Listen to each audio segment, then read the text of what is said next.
E o evangelho de hoje diz que nessa caminhada para Jerusalém, os fariseus mais uma vez querem colocar Jesus à prova. Por isso que eu falei hoje para o Paulo, seminarista, é uma liturgia espinhosa, delicada, né? Falar sobre o matrimônio e sobre o divórcio. Os fariseus chegam diante de Jesus e o colocam à prova, perguntando sobre a questão do divórcio. Jesus não responde imediatamente os fariseus. Ele devolve com uma pergunta: o que Moisés vos ordenou?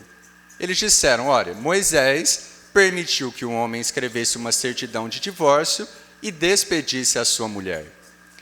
E aí uma coisa interessante, é bom sempre a gente entender o contexto, porque abre muito a nossa mente. Essa questão do divórcio, que já havia começado com Moisés, ainda estava sendo debatida na sociedade judaica, e principalmente por duas escolas judaicas, duas escolas de pensamento. Uma escola chamada Shammai e uma escola chamada Hillel. A escola Shammai, ela era mais rigorista, era dessa escola que os fariseus se aproximavam. Então a escola de Shammai dizia que para o homem dar uma certidão de divórcio para a mulher, ele deveria ter uma razão grave. Uma infidelidade conjugal, sexual, um escândalo público, aí ele poderia dar a certidão de divórcio. A escola de Hillel, ela já era muito mais liberal. Ela dizia que por qualquer motivo que o homem se sentisse ofendido, ele poderia dar a certidão de divórcio para a mulher. Pode parecer absurdo, mas é qualquer exemplo. Se a mulher não fizesse o jantar como o homem quisesse, ele poderia despedi-la. Imagina só. Se a mulher falasse alguma coisa que não agradasse o homem, ele poderia despedir a mulher. Se a mulher não limpasse a casa direito, ele poderia despedir a mulher. Então, imagina só, né? Imagina, nos dias de hoje, né? Mas aqui só tem gente santa, ainda bem, não acontece essas coisas com vocês. Tá? Então, existia esse debate.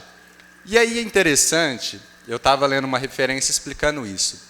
Por que que Moisés, mesmo com a dureza do coração daquele povo na sua época, já que ele era o líder do povo, por que que ele permitiu que o homem desse uma certidão de divórcio para a mulher? Era para salvaguardar a mulher. Porque naquela sociedade, as pessoas falam que a igreja não valoriza a mulher, mas naquela sociedade, naquela época, a mulher não tinha voz alguma. Então, o que acontecia? Se o homem se divorciasse da sua mulher, se separasse dela, mas não desse a certidão de divórcio para a mulher, ela era considerada uma pecadora pública. Ela poderia ser apedrejada. Então, quando Moisés permitiu que o homem desse a certidão de divórcio, então era para salvaguardar a mulher. Se ela fosse questionada pelas autoridades se ela estava divorciada ou não, ela apresentava a certidão de divórcio e eles entendiam que ela estava divorciada. Se o homem não desse a certidão, era considerada uma pecadora pública. E aí depois no Evangelho, Jesus, que debateu um pouco sobre o divórcio, ele relembra o projeto original do Pai, que está na primeira leitura de hoje. Qual que é o projeto original do Pai? Ele criou o homem, Adão, que estava no paraíso. O Adão era um homem livre, autônomo, ele dominava todos os seres, ele deu nome aos seres, Deus permitiu que ele fizesse isso, mas Adão não estava realizado. Adão não estava completo, porque faltava alguém semelhante a ele. Então aí Deus faz com que Adão caia no sono, do lado de Adão ele tira e cria a mulher.